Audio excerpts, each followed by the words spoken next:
you've got some public sector unit companies which are at different stages of disinvestment. There is no ambitious target for disinvestment. There seems to be a change in thinking. So if you can explain that, and if and when you do come back to power, how important is strategic disinvestment as one of the missions for the Modi government and for you personally as finance minister? How committed are we still to trying to get government out of companies which the government really ought not to be running? I'll start with the fact that I've stated it as a matter of policy. Went through the parliament, got approved and came out, 21-22 budget. That we do believe that all sectors should be open for private participation. No sector should be reserved for public sector only. And even if public sector is present in those core strategically important sectors, they will be minimal presence. I believe in it, Prime Minister Modi believes in it, it is the policy approved by the Parliament of India.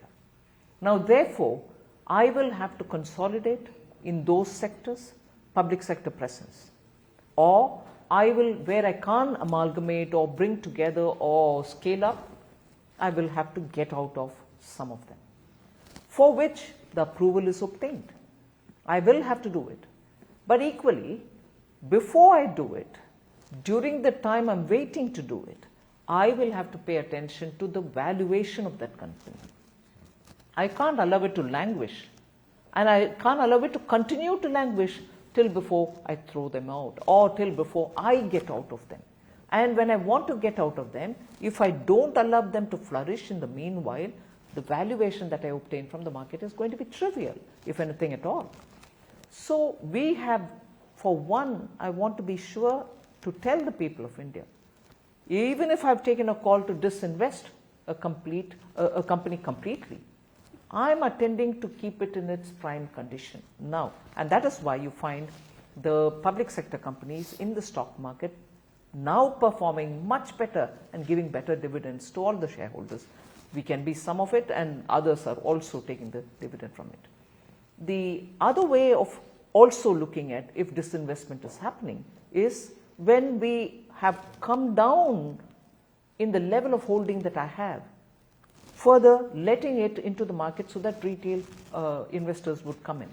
So the level to which I hold my shares in a public sector company also is something which you have to observe, because I'm slowly coming down in terms of the level to which I'm holding shares in these. My question was about, as far as a core tenet of belief is concerned, how important is strategic disinvestment for you personally and for this government at this moment? That's a policy. The manner in, because we saw Air India happen quite seamlessly and you were able to get it out, but we aren't really seeing the same sense of pace and urgency when it comes to some of the other disinvestment projects that are currently in the pipeline, and I'm kind of wondering when you see them exit. I'm glad to hear this from you, Rahul.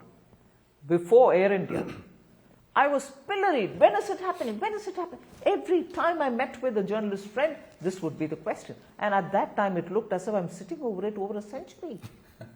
I'm glad to hear that now. No, as I said, it will happen. Our commitments will be fulfilled. And the core belief that you keep asking me about, that is why I went back to tell you that it is this government which went to the parliament to say disinvestment is what we believe in, because other than the core sectors, there's no way in which we need to be present as government. And in the core sectors, it is because of strategic interest. Telecom, unless I'm there, I won't be able to cover my first villages, which are now called vibrant villages. Private sector wouldn't go there. But how would I give them connectivity? I need to be there. Railways, I need to be there. Like that.